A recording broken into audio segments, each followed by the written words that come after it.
Vamos dar prosseguimento à aula anterior. Caso você não tenha assistido, caiu de paraquedas nessa videoaula, na descrição do vídeo aqui embaixo, você vai baixar esse material aqui, que é um guia de estudo para a gente poder acompanhar essa aula, tá bom? O ideal é que você imprima. Se não puder imprimir, então você copia isso à mão mesmo, tá bom? Bom, então vamos lá. A gente estudou até agora, na aula anterior, o movimento curvilíneo. Só que nas questões que eu fiz na aula anterior, em nenhum momento eu especifiquei que tipo de curva. Agora não, eu estou te garantindo que a curva é uma circular. Então, o movimento vai ser, além de circular, ele é uniforme, ou seja, o módulo da velocidade vai permanecer constante. Roubando, então, conceitos da aula anterior, o que a gente pode garantir, então? No movimento circular uniforme, existe aceleração tangencial? Não pode existir, porque qual é a função da aceleração tangencial? Aumentar ou diminuir o módulo da velocidade. Como o movimento é uniforme, a velocidade tem que ser constante. Então, a tangencial é zero, pois o módulo da velocidade é constante. Tem aceleração centrípeta?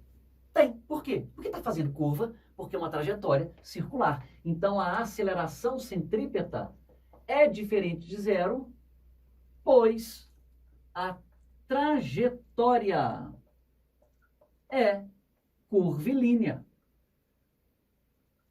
Nesse caso, a curva, uma trajetória circular. Agora, existem algumas pegadinhas em prova, pessoal, que seria bom eu enfatizar aqui alguns detalhes para você não cair de bobeira nessas questões. Olha só, eu fiz um desenho em uma bolinha girando com velocidade constante e ela passa pelos pontos A, B, C e D. Aí tem vestibular que pergunta, sabendo que o movimento é circular uniforme, podemos afirmar que, olha só a frase, o vetor velocidade é constante. O módulo da velocidade é constante. Parece ser a mesma coisa, mas vamos lembrar de uma característica do que é um vetor? Vetor não é uma seta? Toda seta tem três características. O módulo, que é o tamanho dela, então, por exemplo, se eu falo que o vetor velocidade vale 10 metros por segundo, então o módulo 10 metros horizontal para a minha direita. Então a direção é horizontal e o sentido é para a direita. A aceleração da gravidade, ela não aponta verticalmente para baixo? O módulo da gravidade, 10 metros por segundo ao quadrado. Direção, vertical. Sentido, para baixo. Então, quando eu falar em velocidade, na hora da prova, eu vou ter que especificar. Ele está falando de quem? Do módulo da velocidade ou do vetor velocidade? Isso não é muito comum lá na cinemática dos movimentos retilíneos, porque praticamente a gente não mexe na direção. Mas aqui, na direção da velocidade, é importante. Então, olha só, esse cara está girando com o módulo da velocidade constante. O que eu posso falar sobre os módulos dali? Eu posso falar que o módulo de VA, aí olha só, eu pego o vetor VA e ponho os dois pauzinhos ali. O módulo de VA é igual ao módulo de VB, que é igual ao módulo de VC, que é igual ao módulo de VD. Motivo? Pois a velocidade que esse cara está girando com movimento uniforme. Agora, e sobre os vetores? Eu te pergunto, o comprimento ou o tamanho do vetor aqui é igual ao tamanho de cá? Sim, porque o movimento é uniforme. Mas o vetor é exatamente o mesmo? Não, porque esse está na horizontal e o outro está na vertical. Esse vetor aponta para a direita, esse aponta para a esquerda. São vetores diferentes. Os módulos dos vetores são iguais, mas o vetor, a seta propriamente dita, é diferente. Então, sobre os vetores, eu vou falar agora, ó, o vetor A, repare que eu não coloquei módulo, é diferente do vetor B, que é diferente do vetor C, que é diferente do vetor D. Motivo? Pois o cara está fazendo uma curva. Aqui os módulos são constantes, porque o movimento é uniforme. Os vetores são diferentes, porque a trajetória é circular. Porque possuem, vou até escrever, pois possuem direções diferentes. Aqui os módulos são iguais, pois, possuem o mesmo comprimento. Jacques, como assim comprimento? Tamanho do vetor. Todos eles têm o mesmo comprimento. Você vai colocar isso para mim, se você não imprimiu, se você imprimiu, aliás, você vai colocar tudo isso nessa parte aqui da folha, tá bom? Agora, vamos lá. Para a gente fazer questões de movimento circular uniforme, eu preciso que você conheça bem duas definições. A primeira, a definição de período. Só uma coisa, pessoal. Daqui para frente, toda vez que eu fizer T minúsculo, é um tempo qualquer. É T. Se eu fizer T maiúsculo assim, esse é o tempo específico para fazer uma coisa. Dar uma volta completa. Então, a definição de período, representada pela letra T maiúscula, é o tempo gasto para dar uma volta completa. E qual que é a unidade de período? Uai, gente, período não é uma unidade de tempo? No Sistema Internacional de Unidades, a unidade é o segundo. Jacques, mas eu posso usar hora, minuto? Poder pode, depende da questão. Mas no Sistema Internacional, a unidade é os segundos. E aqui, ó, nesse retângulo, você vai colocar aqui alguns exemplos. Porque tem aluno que lembra, período é tempo para dar uma volta, mas não lembra da definição depois de 6 meses de aula. Então, por exemplo, qual que é o período de rotação da Terra em torno do seu próprio eixo? Ou seja, quanto tempo que a Terra gasta para dar uma volta em torno do seu próprio eixo? Você pode falar que é um dia, você pode falar que é 24 horas, por exemplo. Qual que é o período de translação da Terra em torno do Sol? Você pode falar que é um dia, pode falar que é um ano, você pode falar que são 365 dias, tranquilo? Essa aqui é mais difícil. Qual que é o período de translação da Lua em torno da Terra? Quanto tempo que a Lua gasta para dar uma volta em torno da Terra?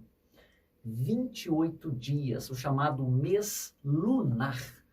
Quanto tempo que a Lua gasta para dar uma volta em torno do seu próprio eixo? 28 dias. Isso é uma coincidência que acontece aqui no Sistema Solar. O período de rotação e de translação da Lua é exatamente o mesmo valor, 28 dias. Não vou explicar aqui o porquê, mas é isso que vai explicar para nós por que a Lua, quando você olha para o céu, todas as noites, ela está exatamente com a mesma face voltada para nós. Você nunca viu a face oculta da Lua. A face oculta a gente só conhece, digita no Google, face oculta da Lua, você vai ver fotografias de lá feitas por sondas espaciais, satélites que foram jogados ali para fotografar, porque sempre a gente vê a mesma face. Se por acaso cair isso em algum vestibular, qual a explicação para a Lua ter sempre a mesma face voltada para a Terra? Isso de qualquer lugar do planeta, todo mundo vê a mesma coisa, porque o período de rotação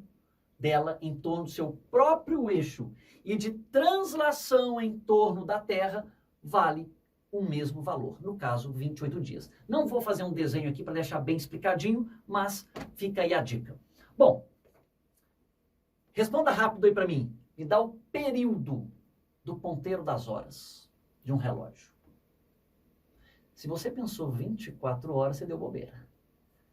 Eu estou falando de um relógio onde meio-dia, o ponteiro das horas é o pequenininho, caso você esqueceu. O ponteiro pequenininho está lá no 12. Onde é que ele vai estar no 12 de novo? Meia-noite, 12 horas depois. Muita gente marca 24 horas porque pensa que o dia tem 24 horas. Mas eu não estou falando da Terra, eu estou falando de um ponteiro de um relógio.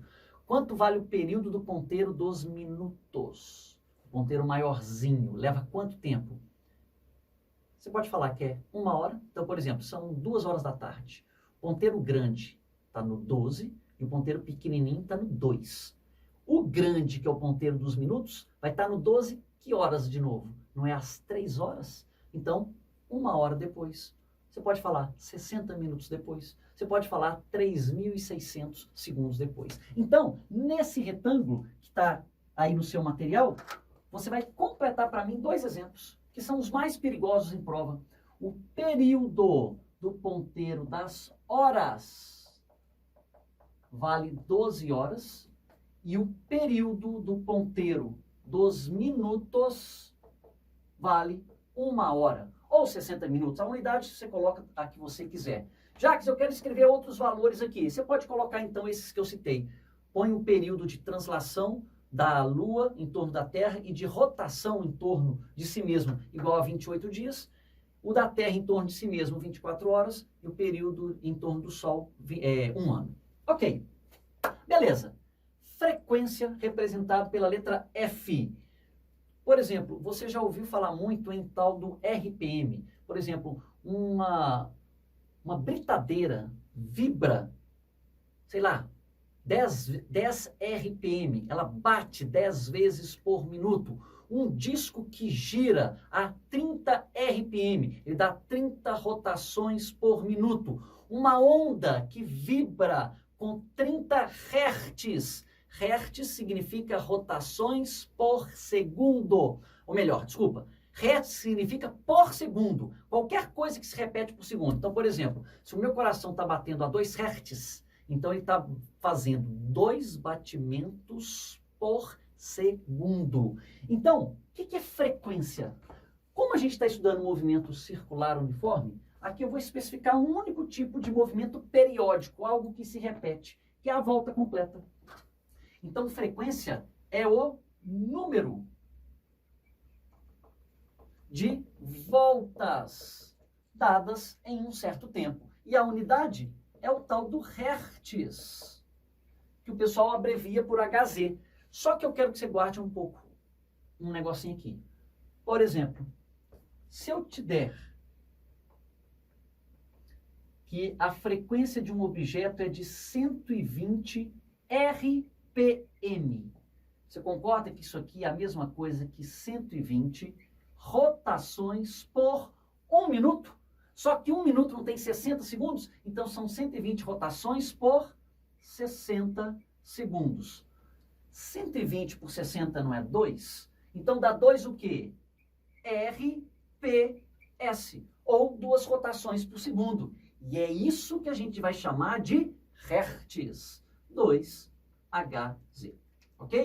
Então, Hertz não significa rotações por segundo. É qualquer coisa que se repete por segundo. De novo, uma onda vibra com 2 Hz. Então, ela sobe e desce 2 vezes por segundo. Vamos até colocar aqui assim, ó.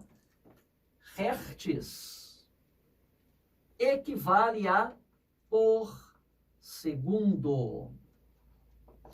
Muitas questões do Enem já apareceu com RPM, e aí o aluno não sabe passar para Hertz, porque ele não conhece essa definiçãozinha bem básica. Agora, o que eu acho interessante aqui? Todo pré-vestibular chega para o aluno e fala, me dá a equação da frequência. Quase todo mundo fala, frequência é o inverso do período, é 1 sobre t. Pessoal, essa não é a equação da frequência. A equação da frequência é essa daqui, ó. É o número de voltas dadas a um certo tempo, ou seja, dividido pelo tempo. Agora, pensa aqui comigo. E se eu der uma única volta? Após uma volta completa, frequência vai ser o quê? Qual que é o número de voltas que eu estou dando? Uma. Quanto tempo que eu gasto para dar uma volta? Não é o período? Então, frequência é o inverso do período. Quase todos vocês lembram disso daqui. Mas eu quero que você lembre da definição ou da fórmula mais primitiva. Frequência, número de voltas dividido pelo tempo. É claro, pessoal, que se frequência é 1 sobre t, se você multiplicar cruzado aqui, você vai ter que período é 1 sobre... Vou puxar uma setinha aqui. Período é 1 sobre f. Se você imprimir o material de apoio, você vai completar os retângulos nesse lugar aqui, do jeito que está aí no espaço adequado, tá bom? Pessoal, talvez o maior problema de movimento circular uniforme não é nem a teoria. São só 10 equações que você vai ter que guardar. E esse, assim, é o seu maior problema. Muitos alunos não conseguem fazer questões dessa matéria porque não lembra das 10 equações. O que eu vou fazer? Eu vou deduzir quase todas elas, porque a dedução é tão idiota que vale a pena fazer aqui para vocês. Então vamos lá. O que é velocidade linear ou velocidade? Pode aparecer em prova escalar, pode aparecer tangencial, ou simplesmente V. O que é velocidade? Lá no movimento uniforme, distância não é igual a velocidade vezes o tempo. Ou seja, é a razão entre a distância percorrida e o tempo. No sistema internacional, a unidade é o metro por segundo. Pois bem, eu tenho aqui um cara girando numa trajetória circular de raio R. Qual é a velocidade com que esse cara está girando? Vamos para a definição. Nós estamos estudando o movimento uniforme. Por definição, velocidade é a distância dividido pelo tempo. Tá, e daí? E daí que agora eu quero estudar especificamente essa distância aqui. Ou seja, após uma volta. Como é que ficaria essa equação? Velocidade é igual. Qual é a distância que a gente percorre após uma volta? Não é o comprimento da circunferência? 2πr. E o que é tempo? Tempo aqui não é tempo para dar uma volta? O tempo para dar uma volta a gente chama de período. Tá aí uma formulinha. Velocidade 2πr sobre t. Acontece que você viu comigo que período é inversamente proporcional à frequência.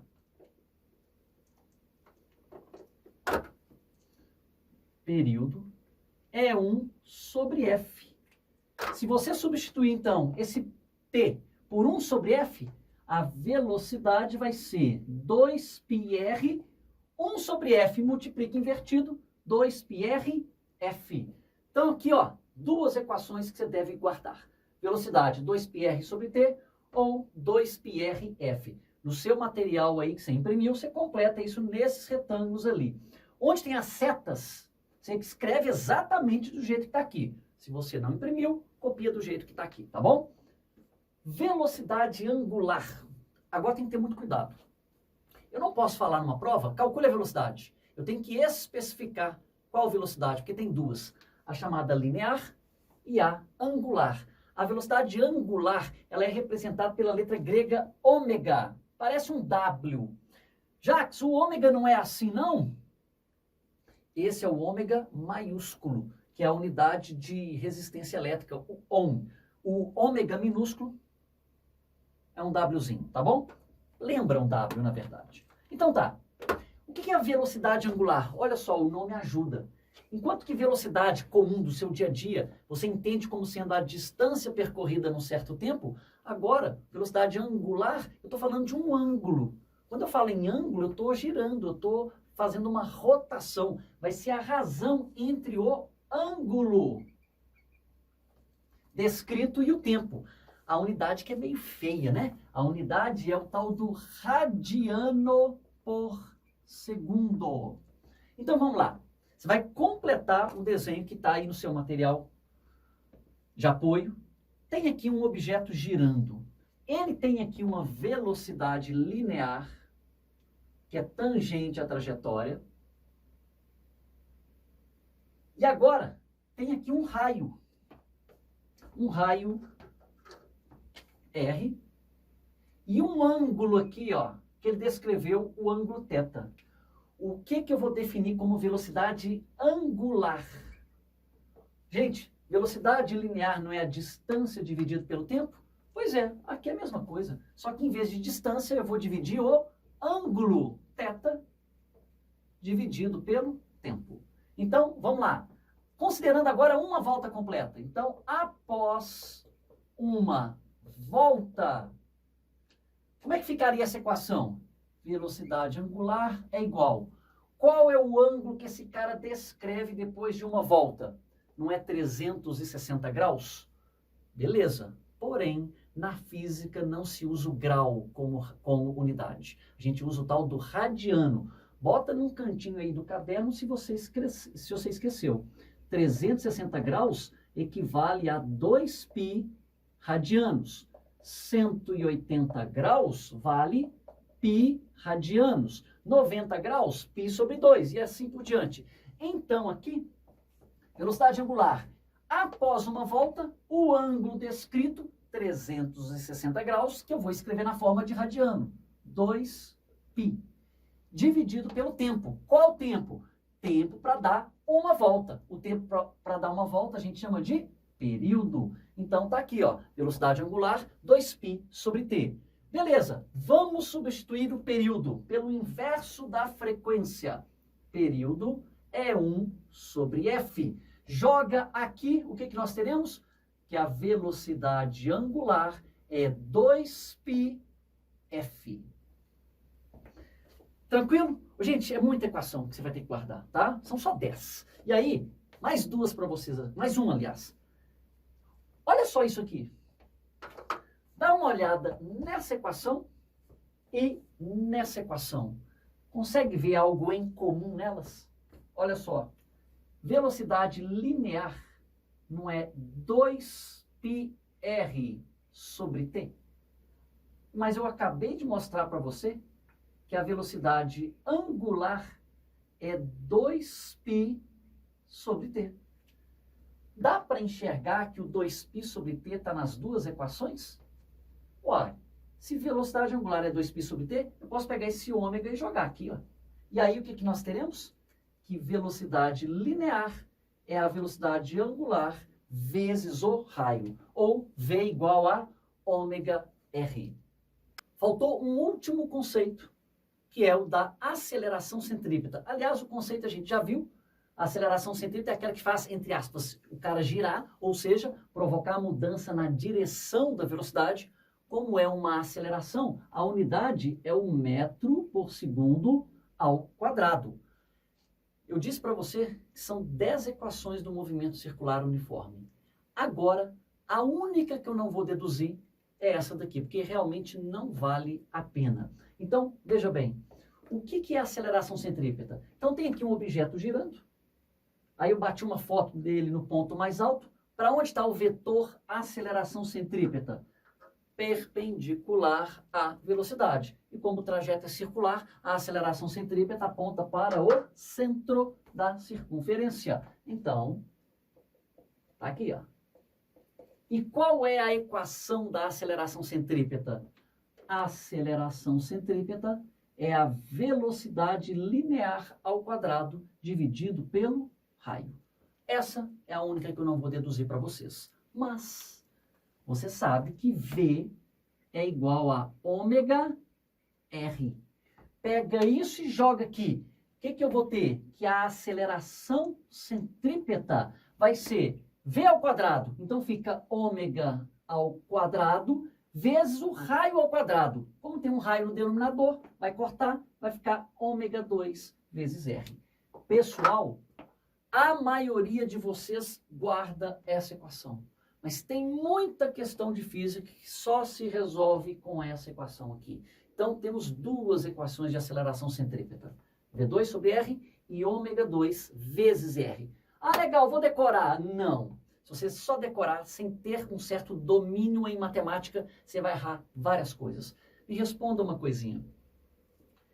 Se eu tivesse aqui um barbante, amarrei uma pedrinha e estou girando aqui. Aí eu vou soltando o barbante aos poucos, de forma que o raio do trajeto vai ficando cada vez maior.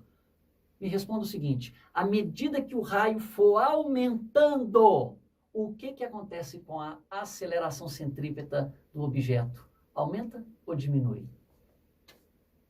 Avalia pelas equações.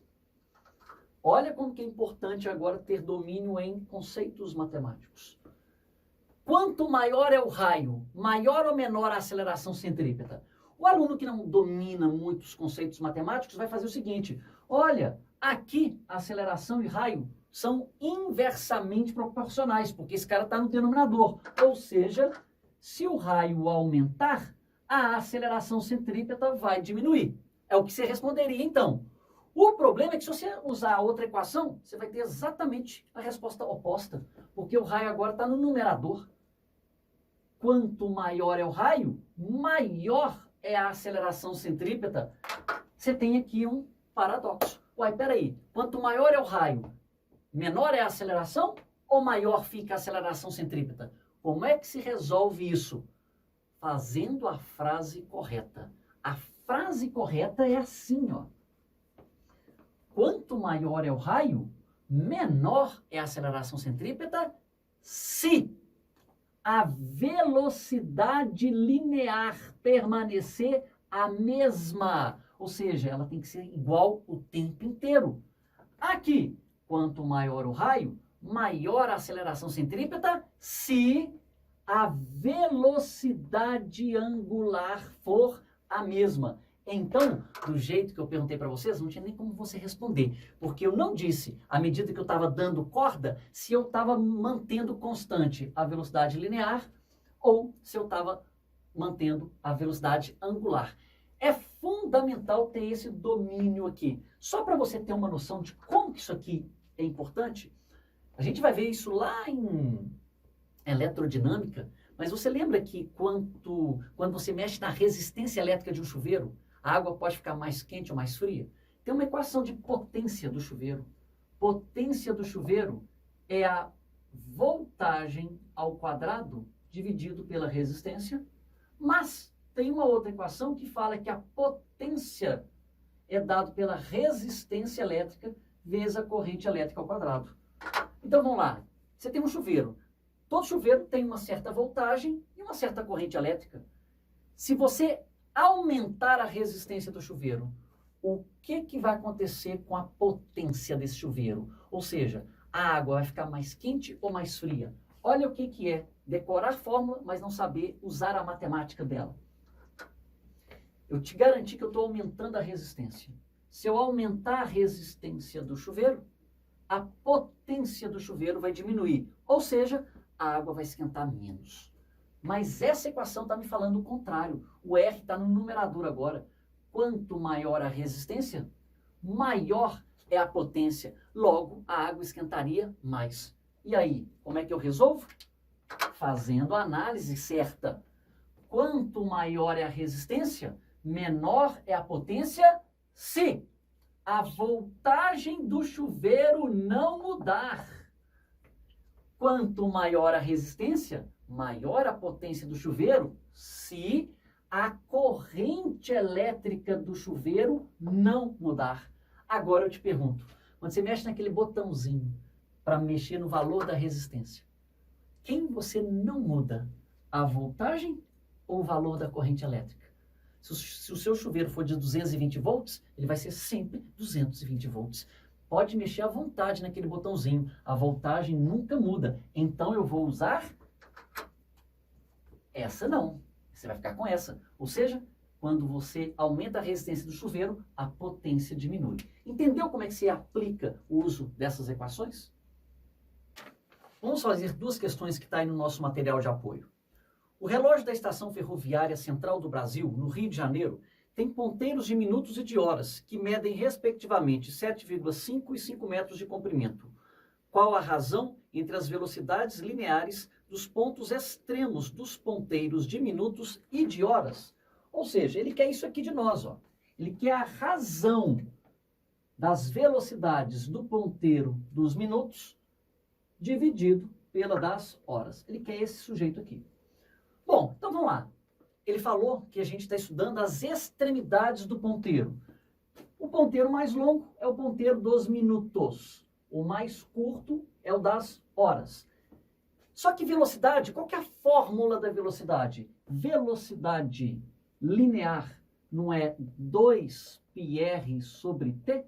Então vamos fazer o seguinte. Velocidade do ponteiro das horas vai ser 2 vezes π, raio do ponteiro das horas, 5 metros, dividido pelo período. É aqui que eu mencionei que treco lá atrás. Essa questão quase ninguém faz, tá? Porque não consegue lembrar das coisas básicas. O que é período? Tempo gasto para dar uma volta completa. esse ponteiro pequenininho gasta quanto tempo para dar uma volta completa? Não são 12 horas? Então, 12. Vou até deixar aqui a unidade, para a gente não dar bobeira. 12 horas. Aqui é 5 metros. Ok. Qual que é a velocidade do ponteiro dos minutos? 2 vezes π vezes o raio, 7,5, dividido pelo período. Quanto tempo que esse cara gasta para dar uma volta? Muita gente lembrou dos números, mas não prestou atenção nas unidades. Ah, isso aqui gasta 60 minutos. Verdade, mas eu não escolhi hora aqui. Você não pode colocar hora numa e na outra colocar minuto. Não vai ter compatibilidade na hora da sua solução. Então eu vou colocar uma e vou deixar escrito 1 hora.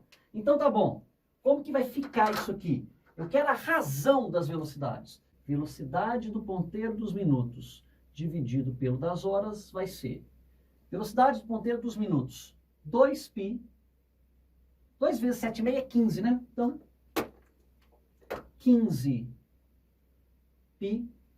dividido por 1.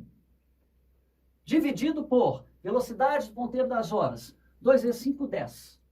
10π dividido por 12. Lembrando, aqui é 1 hora. Aqui são 12 horas. Aqui tem 15π metros. Aqui 10π metros. Multiplica invertido. Isso aqui vai dar 15π sobre 1 vezes, multiplica, 12 dividido por 10π. Pois é. Π corta com π. O hora vai cortar com hora, o metro vai cortar com metro, né? Isso aqui vai dar 15 vezes 12 dividido por 10. Isso aqui dá 18. Lembrando que quando se calcula a razão entre duas grandezas de mesma unidade, não tem uma unidade, a razão entre elas. Então a resposta é só 18. Joia? Próxima questão. Um carro parte do repouso com aceleração constante no mesmo instante em que aciona o controle remoto de abertura de um portão que está a 20 metros de distância e que gira com velocidade angular constante de π sobre 4 radianos por segundo. Calcule a aceleração máxima que o carro deve ter para chegar ao portão totalmente aberto. Bom, vamos lá, a gente tem que interpretar isso aqui. Esse carro vai partir do repouso, então a velocidade inicial é 0. Ele pediu para calcular a aceleração que esse cara vai ter no momento que ele ligar o carro, começar o movimento. Vamos pensar o seguinte, ele começa o movimento dele acelerando ali o carro e liga o controle remoto, de forma que o portão vai girar. Então aqui é um meio que visão do alto só do portão. O portão vai girar. E aí eu te pergunto, portão totalmente fechado assim, ele tem que chegar aqui com o portão totalmente aberto. O que é um portão totalmente aberto? Quando é que eu tenho certeza que o meu carro não vai esbarrar no portão? Né? Quando ele sair dessa posição aqui e vier para cá? Ou seja, ele vai ter que girar um ângulo de 90 graus. Ele quer que você calcule deixa eu ver, a aceleração que o carro tem que ter para chegar aqui exatamente no momento em que o portão abriu. Aqui é a dica da resolução, né? Duas coisas estão acontecendo. Enquanto o carro se move, o portão gira. O que esses dois movimentos têm em comum? O tempo. Calcula o tempo de um, você calcula o tempo de outro. Quem lembra da equação da posição, né? ΔS é igual a VOT mais AT ao quadrado sobre 2. Vê de cara que, bom, ele partiu do repouso, a velocidade inicial é 0, então isso aqui desaparece. O ΔS ele me deu 20. Isso é igual a aceleração, não sei. Qual que é o tempo? Não sei. Quanto tempo que esse carro vai gastar para chegar aqui? Por enquanto, eu não sei. Olhando isso, Jackson, não dá para resolver nada. Pois é. Deixa quieto, vai para o portão. O que a gente sabe no portão? para o portão, foi dado que ele gira com uma velocidade angular. Ora, velocidade angular não é o ângulo dividido pelo tempo? Velocidade angular do portão, π sobre 4. Isso é igual o ângulo que ele descreve, 90 graus. Tem que passar para radiano. 90 graus vale π sobre 2 radianos. Então, aqui, ó, π sobre 2, dividido pelo tempo. Faz as continhas. Eu vou encontrar que o tempo aqui vale 2 segundos. Agora que eu tenho esse tempo valendo 2 segundos, pega isso e joga aqui. Porque se o portão vai abrir em 2 segundos, então eu tenho que o carro chega aqui em 2 segundos. Porque se eu quero aceleração máxima, eu quero chegar aqui no menor tempo possível. Então, se o portão abre em 2 segundos, eu tenho que chegar lá em 2 segundos. Bom, então tá bom. O que vai dar essa conta aqui? Substituindo aqui, 20 igual a aceleração vezes 2 ao quadrado, dividido por 2. Essa conta vai dar uma aceleração de 10 metros por segundo ao quadrado. Resposta final.